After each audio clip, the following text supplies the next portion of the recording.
Vamos a empezar con las preguntas que nos tocaron a nosotros y lo voy a ir asociando al caso clínico porque pues no tuvimos oportunidad de hacer preguntas al caso clínico, que había muchas cosas que opinar al respecto. Pero no sé qué tan fácil sea que puedan abrir sus cámaras, luego me genera mucho conflicto que todas las tengan apagadas. Muchas gracias, Alfredo. Y podamos empezar con la primera pregunta. Veo que me tocó el grupo del INP, entonces probablemente podamos tener pues, respuestas muy adecuadas a esta primera interrogante. Entonces, un paciente de 22 años de edad, masculino, que hacemos el diagnóstico de una anemia plásica, Alfredo, ¿de qué tipo? De acuerdo a los criterios de Camita, con la biometría hemática que nos dan. Si quieres, te la vuelvo a repetir, es una hemoglobina de 8,3, leucos de 1,19, con neutros totales de 140 y plaquetas de 16,000 con reticulocitos en 0,1%. Hola doctora, buenas noches. Del Hospital Juárez de México, de acuerdo a esa biometría hemática y por los criterios de Camita, quedaría clasificada como una anemia plástica muy severa. Exactamente, ¿no? Entonces ya lo tenemos clasificado así. ¿Qué le hace falta de los estudios que ellos pues no pidieron o qué le pedirías tú para poder asegurarte que este paciente tiene realmente una anemia plástica muy grave o una anemia plástica de tipo idiopática? Ok, doctora, aparte de la biometría hemática con la que ya nos están proporcionando ellos en el caso clínico, yo creo que sería importante también la biopsia de médula ósea. También es importante saber la celularidad. Yo creo que más adelante lo vamos a tocar, pero pues estrictamente tendríamos que checar la celularidad por biopsia de médula ósea, ya que el criterio diagnóstico sería que estuviera de menos del 25% estrictamente. Ok, muchas gracias, Alfredo. Anda por ahí Frank Arriaga, que también abrió su cámara. ¿De dónde eres, Frank? Del Hospital Central Militar. Ok, a ver, Frank, ¿tú qué más o sea, el paciente necesita una biopsia de hueso, celularidad, bien dijo Alfredo, menor del 25% y que tenga los criterios de Camita también para muy grave, es un síndrome de falla medular hipocelular, ¿no? Que dentro de estos síndromes de falla medular hipocelular podemos encontrar un gran grupo de pacientes y que hacer el diagnóstico diferencial pues es muy importante. La mayor proporción de las anemias plásticas son de origen autoinmune, casi un 85%. ¿Qué más o qué le podrías pedir tú de estudios a este paciente para hacer un diagnóstico diferencial? ¿Qué es lo que tú has leído en la literatura? ¿Me puedes partir incluso estudios de sangre? Porque hay cosas que no nos anotaron aquí en el caso. No sabemos si pidieron o no, pero que hacen falta haber pedido. Bueno, considero que dentro del abordaje, en todo paciente que con diagnóstico de anemia plástica, hay que buscar también la clona para HPN. Esto es un punto importante que hasta un 50% aproximadamente está asociado la anemia plástica, algunas de sus variantes, con clonas de HPN. Podemos indagar más por los antecedentes del paciente, no tiene datos de trombosis previa ni nada, pero aún así se tiene que hacer el complementar con ese diagnóstico, porque se puede dar tratamiento en sí enfocado a la anemia plástica pura idiopática o bien un tratamiento combinado dependiendo del abordaje diagnóstico. Y de ahí para allá, pues todas las causas que pueden estar asociadas a una falla medular, sí lo mencionaron, medicamentos que estén tomando, inmunizaciones, serologías infecciosas, tuberculosis, que también en ocasiones se nos puede pasar por alto, pero por la biopsia que nos reporta el caso clínico y la, y la citometría hemática, pues yo considero que completar con lo de HPN. Es un punto muy importante, pero ahorita el motivo para complementarlo, no sé si alguien más, aparte de la clona de HPN, pediría algo más. ¿Nadie más? Bueno, Hola, buenas tardes. ¿se escucha? ¿Quién habla? Ah, Sí, sí, se escucha. Ay, pero, A ver, ¿tu bueno, nombre? ¿Faride? Faride Díaz. A Sí, ver, Faride, ¿de dónde eres? soy de la Ciudad de México, del Hospital Juárez de México. Ah, muy bien. A ver, ¿qué más pedirías? Mire, debido a la edad del paciente que tiene 23 años, Es Ajá. importante con él revisar, estudiar si no tiene roturas cromosómicas, para ver si no es una anemia de Fanconi con el diepoxibutano. Esto es mandatorio en todos los pacientes menores a 50 años. Mandatorio, mandatorio ¿por quién? O sea, O está sea, se básico. recomienda realizarse ya que ha habido pacientes, ya incluso, o sea, no se ha documentado tal cual, que incluso tienen ya 60 años y presentan anemia de Fanconi. Perfecto. El estudio se llama fragilidad cromosómica, pero Ujú. algo muy importante, alguien más antes de que le mandes, está bien, en las guías que tenemos descritas te dicen, la fragilidad cromosómica la vas a enviar en pacientes menores de 50 años de edad o en aquellos pacientes que vayan a requerir trasplante. Pero, ¿en qué otros pacientes antes, porque no tenemos acceso tan fácil, no se los hacemos a todos los de 50 años de edad? ¿Qué otra cosa es muy relevante en estos pacientes? Bueno, en todos los pacientes siempre es excluir otros diagnósticos. Ujú. Hay que estudiarse virus, VIH, citomegalovirus, parvovirus, incluso el VIH.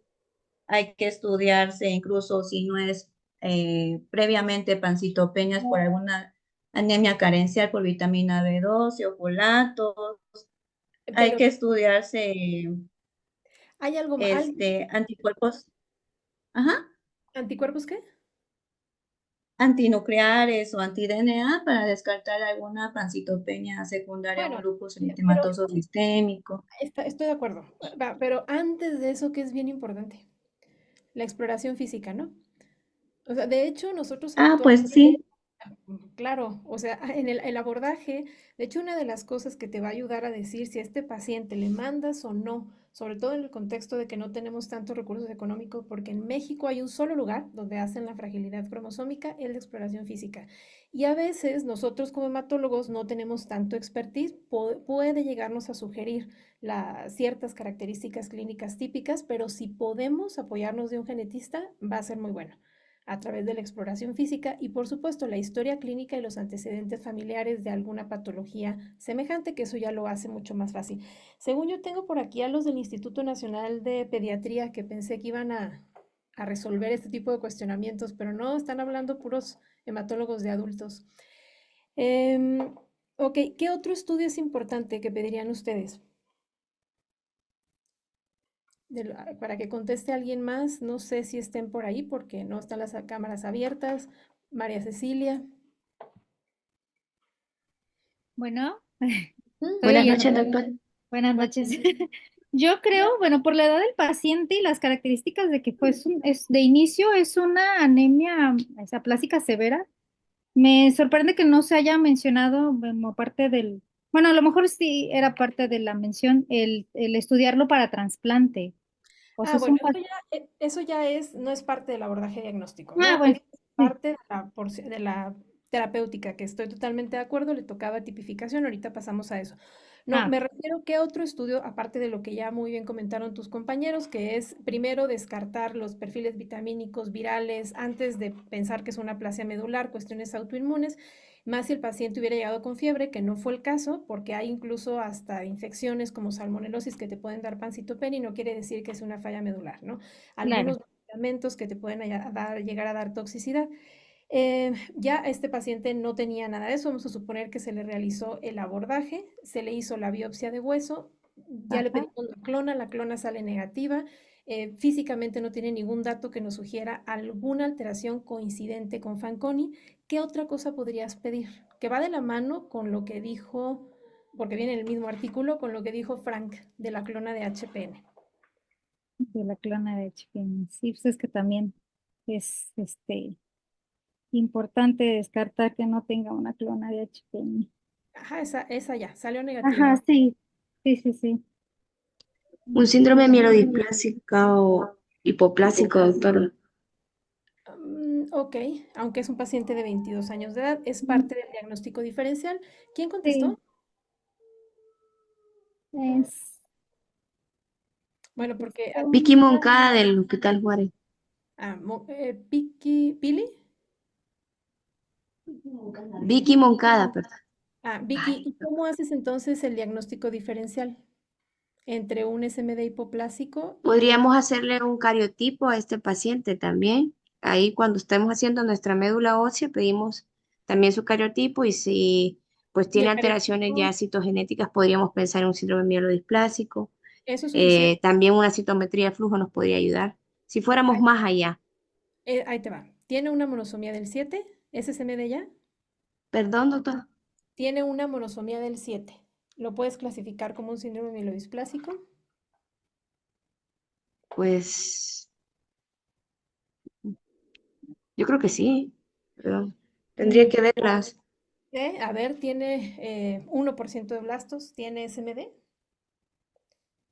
¿Cómo haces la diferencia? Bueno, la presencia de blasto ya nos habla también de síndrome mielodisplásico. Pero tú puedes tener mieloblastos porque tenemos, ¿no? Habitualmente blastos, si no, no estaríamos vivos. Claro, menos del 5%. Pero ¿cuál es el punto de corte para hacer el diagnóstico diferencial? Me llama la atención porque no existe, pero tú lo mencionaste. ¿Más del 5%? Mm, no, ok, no existe en la literatura un punto de corte para decir es SMD versus es una anemia plástica, ¿no? Si ya tienes un 5%, bueno, te sugiere más, pero es muy difícil que un SMD hipocelular tú tengas un 5% de blastos. Hay algunos estudios donde te han hecho el diagnóstico diferencial de estas dos entidades y lo que las hace diferente, por lo menos con esa poca evidencia que tenemos, es la presencia de displasia a nivel de los megas o a nivel de los granulocitos. Si tienes Claro, fibrosis, doctora, la médula ósea nos daría la pauta en pensar porque hablaría de una dismopoiesis generalizada, el síndrome mielodisplásico. Y en pero la anemia plástica hablaría un poco más de lo que mencionó en este paciente, que fue la presencia de gránulos de grasa. sí, es a lo que voy. No es tan sencillo hacer el diagnóstico diferencial entre esas dos entidades, pero lo que más está descrito es blastos arriba del 5%, sí, pero la realidad es que es rarísimo que en un SMD hipocelular tú te llegues a encontrar con eso. La displasia es lo que más te llega a ayudar. Ahora, hay otro valor que no sé si alguien más se anime a decirlo, si no ya se los voy a decir yo. Es la pérdida de heterocigosidad del cromosoma 6, del brazo corto del cromosoma 6, que justo Frank probablemente leyó el artículo de lo de la clona de HPN, meten esas dos variables para que te ayude a hacer el diagnóstico. O sea, no es para hacer el diagnóstico de, de la etiología de una anemia plástica, ¿sí? Eso tiene que quedar claro. No es para que te haga un diagnóstico diferencial con una HPN. Es más bien que la presencia de la clona te ayuda a aumentar tu probabilidad preprueba para que un paciente tenga una anemia plástica de etiología inmune y entonces disminuye la probabilidad de que tengas un origen germinal. Y esto tiene un valor predictivo positivo mayor al 90%. Pero el hecho de que tú no tengas la clona positiva no quiere decir que vaya a ser una anemia plástica autoinmune. Y esto cada vez toma más importancia. ¿Sí? Tanto la clona como la pérdida de heterocigosidad, que esa no la hacemos en los hospitales, deberíamos, a ver si se empieza a implementar, pero esto es algo muy relevante porque cada vez las cuestiones germinales en falla medular son más importantes porque sí tienen implicaciones en tratamiento, ¿va? Entonces, a eso se refiere una de las primeras preguntas que nos tocó a este grupo, que es qué pruebas se deben de utilizar en el proceso diagnóstico de anemia plástica y que tienen implicaciones en el tratamiento, ¿no? Entonces, de las que acabamos de mencionar, ¿cuáles creen ustedes que nos faltó por ahí una, pero que tienen implicaciones en el tratamiento? No sé, Saray Silva.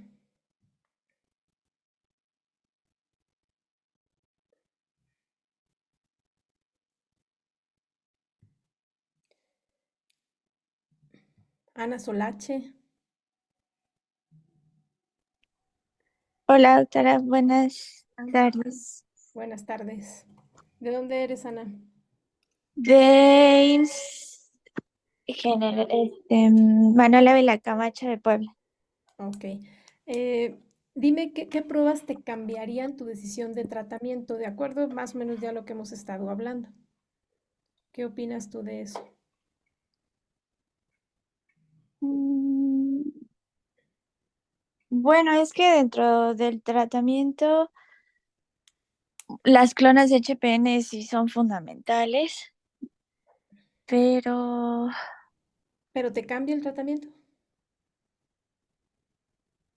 pues no, realmente no. Entonces, ¿cuáles te pueden cambiar el tratamiento? Buenas noches. ¿A quién habla?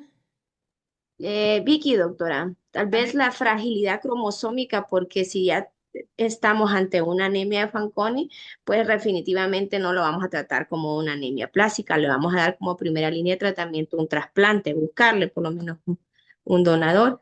Y para mí esa sería una de las principales cosas que tal vez no tenemos en este momento y que sí harían un cambio en el tratamiento, especialmente en un paciente de 20 años. y la edad que tenga, o sea, un paciente con falla medular en el contexto de anemia de Fanconi, a todos los pacientes con falla medular hay que tipificarlos, pero a los pacientes con anemia de Fanconi la primera línea de tratamiento son andrógenos, no trasplante, ¿no? Si el paciente responde con andrógenos y no tiene alteraciones de alto riesgo, puedes no trasplantarlo. Entonces sí te cambia la línea de tratamiento, ¿no? Como bien dices, ¿qué otra cosa aparte de la fragilidad cromosómica? Está bien, Vicky. ¿Alguien más? ¿Qué otra cosa pedirían? ¿O qué otra cosa te modifica el tratamiento, Alfredo? Hola, doctora. No sé si dentro de todos estos estudios algo que sí pudiera llegarnos a cambiar el tratamiento o adicionar algo extra, no sé si pudiera entrar ahí los niveles séricos de eritropoyetina, ¿Por qué piensas que los niveles séricos de eritropoyetina podrían cambiarte el tratamiento? porque, bueno, a lo que yo leí, bueno, y a lo mejor lo comentamos más adelante, es que por lo general estamos acostumbrados, dependiendo la gravedad, ver qué tratamiento vamos a dar. Pero si aquí nosotros de entrada observamos que los niveles séricos de eritropoyetina pudieran llegar a estar disminuidos, pues los pacientes se pudieran ver beneficiados pues de administrarle la eritropoyetina. Ok, no. Miren, en anemia plástica ya han sido estudiados, todo porque en algún momento se pensó que los factores estimulantes de la médula ósea, en este caso de la eritropoyesis, podrían llegar a beneficiar. Y hay estudios donde se ha visto que no impactan absolutamente en nada, ¿no? Lo mismo con el filgastrim.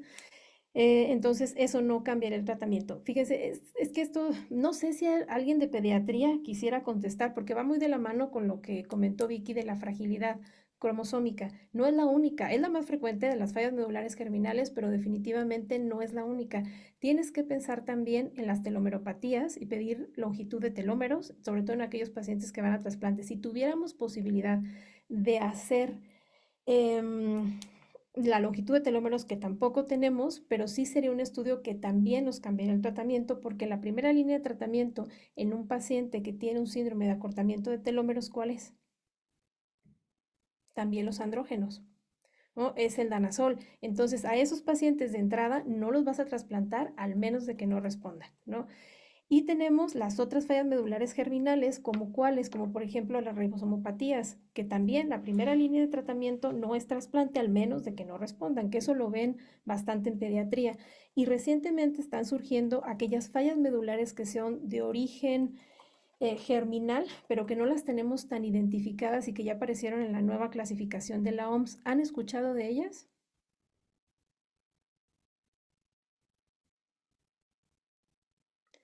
No sé, alguien de los de pediatras, que luego es algo más frecuente allá.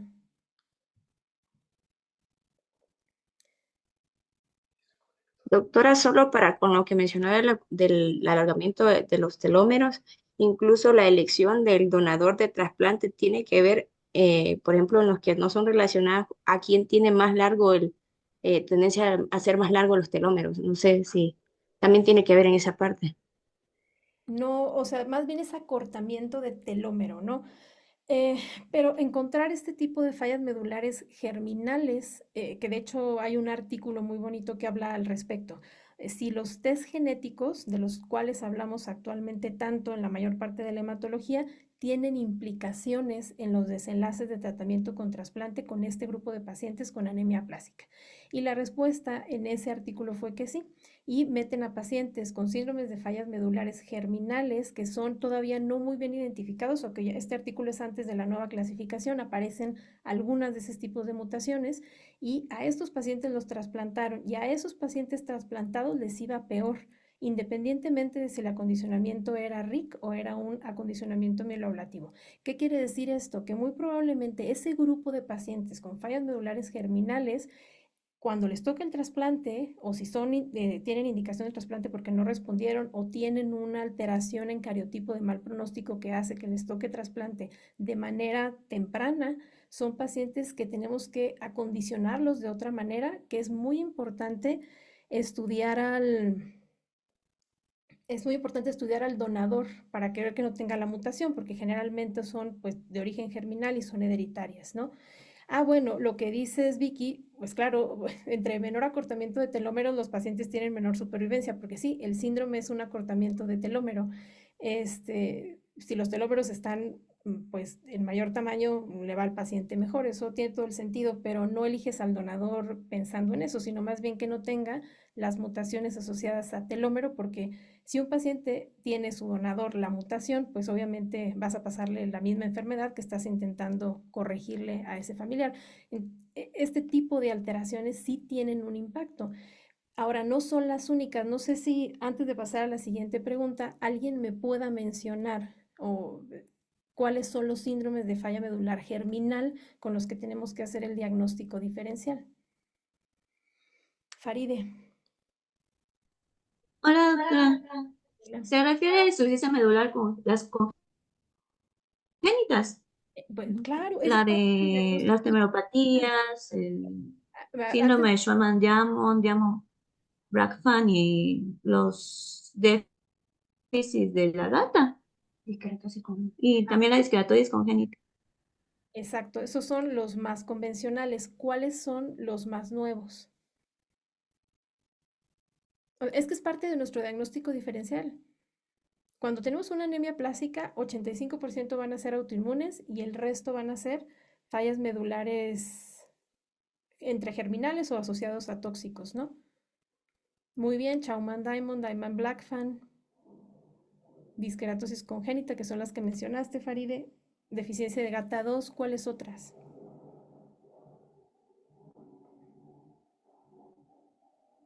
¿No han escuchado hablar de los síndromes de falla medular o neoplasias mieloides de predisposición genética con historia de trombocitopenia? En la clasificación Se actual. refiere a las púrpuras trombocitopénicas, las púrpuras PTI que después Eso es completamente. evolucionan como Es anemia que plástica. no es que una TIP evolucione como una anemia plástica. Son pacientes que tienen esta mutación y que en su historia pueden tener trombocitopenia moderada y eventualmente pueden progresar a una leucemia mieloide aguda, un síndrome mielodisplásico o a una anemia plástica, ¿no? Estos son tres principalmente. De los más conocidos o el más frecuentes es las mutaciones a nivel de RUNX-X1, ¿no? Que es un factor de transcripción. El otro es MECOM y el otro es ANKD26. Y están también una de las que podemos llegar a encontrar, que esas no se asocia tanto a plasia medular, pero sí hay algunos casos descritos, se describe más como SMD, son las mutaciones a nivel de DX41. Y sí son relevantes, sobre todo si vamos a meter al paciente a trasplante, porque sí nos puede cambiar los desenlaces, pero son entidades también de las que estamos aprendiendo apenas bastante, ¿no? Bueno, la segunda pregunta, ¿cuál es el tratamiento ideal para pacientes con anemia plástica no grave?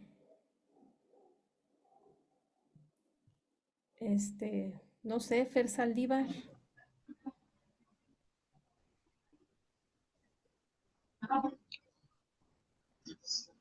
o Sofía Alcocer, que también, yo a veces creo que solo se conectan y no están ahí. A ver, Alfredo. Hola, doctora. Bueno, en este caso, pues sí, la pregunta es bastante específica. Dice, ¿cuál es el tratamiento ideal para pacientes con anemia plástica no grave? Entonces, bueno, primero que nada hay que tener bien claro que los factores que van a influir para la decisión terapéutica, pues número uno, en este caso, pues es la gravedad de la enfermedad. Ahorita nos vamos a concentrar en la que no es no grave. Pero también otra cosa que debemos de tener en cuenta antes de empezar el diagnóstico es el requerimiento transfusional. Eso también considero yo que es algo otra cosa importante, la edad y la disponibilidad de que tenga algún familiar o algún donador emparentado para platicar en un futuro de un posible trasplante. Eso nada más como de manera global. Ahora, enfocándonos en la aplasia medular no severa, pues aquí tenemos que checar previamente lo que ya habíamos comentado, principalmente los requerimientos transfusionales. Y con este tipo de pacientes podemos empezar a lo mejor con ciclosporina o inclusive le podemos dar a inclusive andrógenos a este tipo de pacientes. Sobre esto nosotros vamos a ver cómo va evolucionando. Si es un paciente que de entrada, a pesar de que es una anemia aplásica no grave, pero que sí tiene bastante requerimiento transfusional, entonces aquí sí pudiera llegar a estar justificado la triple terapia con este tipo de pacientes, ya sea con timoglobulina antitimocito, la ciclosporina A y el trombopac. Sobre esto, ver si va a haber respuesta o no. Si hay respuesta, pues podemos continuarlo así. En dado caso de que ya no haya respuesta, entonces aquí sí, a pesar de que sea una anemia aplásica no grave, ya pudiéramos estar valorando llevar al paciente a trasplante. Ok. ¿Alguien que opine diferente? Ana Solache. Sí, doctora, buenas noches. Bueno, también agregando un poco, creo que en la terapia para los pacientes, aquí específicamente en anemia plástica no grave, podríamos considerar el trombopag, que se ha hecho muchos estudios que ha funcionado por esta estimulación directa de las células madre. Y también los andrógenos también estaría como agente único o incluso combinados con inmunosupresores como ciclosporina. También otra opción podría ser en vez de ciclosporina tacrolimus, que también se ha mencionado, y factores de crecimiento, aunque bueno, como ya se mencionó, a lo mejor los factores estimulantes de colonias de granulocitos no tienen tanto impacto, pero sí los estimuladores de eritropoyetina. No, no, no, yo no sé, o sea, no sé de dónde la idea de que los agentes estimulantes de la eritropoiesis funcionan en anemia plástica. La evidencia ya es muy vieja, o sea, ni siquiera es algo nuevo. Y son estudios donde se demuestra que no sirven, ¿no? Lo mismo con el filgastrim, no tiene caso que los den, no tiene caso que se gaste ese recurso si no va a funcionar. Ahora, en el escenario de una anemia plástica que es anemia plástica no grave, eh, hay evidencia, o sea, la evidencia es muy poca en cuanto a manejo de este grupo de pacientes. Y como bien dijo Alfredo, son pacientes a los que podemos manejar con monoterapia. Hay evidencia poquita con ciclosporina. Hay uno de los estudios más grandes con el trombopag, publicado en una muy buena revista que es el Blood. Pero la evidencia con triple terapia es así en moderada, hasta donde yo sé no existe. Terapia doble sí hay, ¿no? Porque son los estudios más viejos. La terapia triple, recuerden que pues, es mucho más reciente y el estudio donde salió la información es un estudio fase 3 que metía solamente a pacientes con anemia plástica grave y muy grave.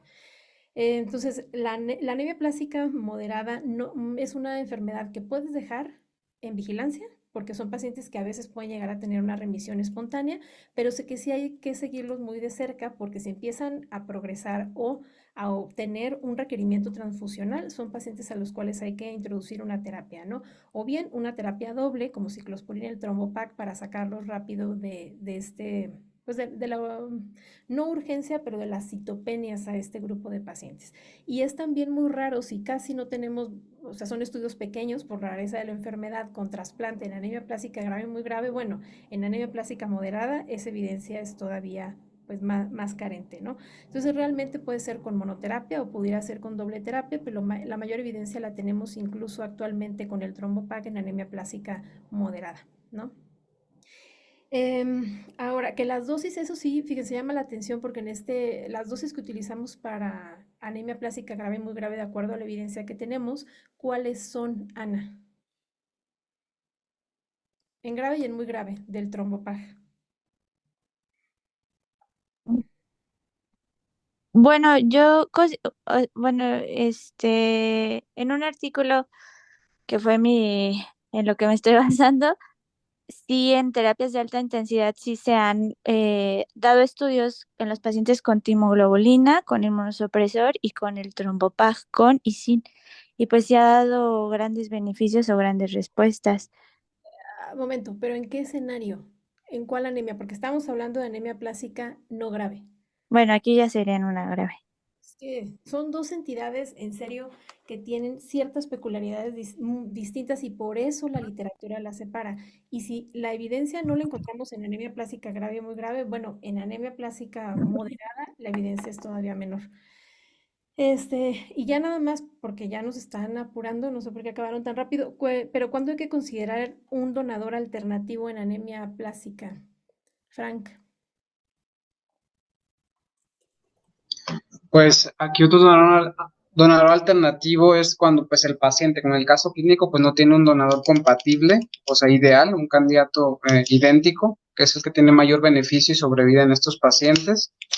En pacientes que no responden a la terapia inmunosupresora, ya en una aplasia, perdón, muy grave, que no responde a timoglobulina, inmunosupresión, el trombopag y demás, y no tiene un donador idéntico, pues ya podríamos considerar un donador no relacionado, un trasplante haploidéntico, pero teniendo el riesgo que conlleva el trasplante haploidéntico, el H o la mortalidad asociada al mismo procedimiento del trasplante. Entonces, son las situaciones que podríamos considerar eh, un trasplante, por ejemplo, haploidéntico en estos escenarios. Idéntico o no relacionado. Estoy totalmente de acuerdo contigo. O sea, aquellos pacientes, la edad que todavía se utiliza es mayores de 40 años de edad, que les das la terapia triple y que no responden a los 3 o a los 6 meses con la terapia triple, son pacientes que se pueden llevar este tipo de trasplantes. Y hay otro pequeño grupo de edad que no aparece tanto en algunos algoritmos, pero hay por ahí de Basigalupo en el 2017, menores de 20 años de edad. Pacientes que de entrada, menores de 20, si tiene un donador haploidéntico y no tiene un donador 100% relacionado, podrías llevarlo a ese tipo de trasplante, ¿va? Y vámonos pues a la plenaria porque creo que nos están esperando.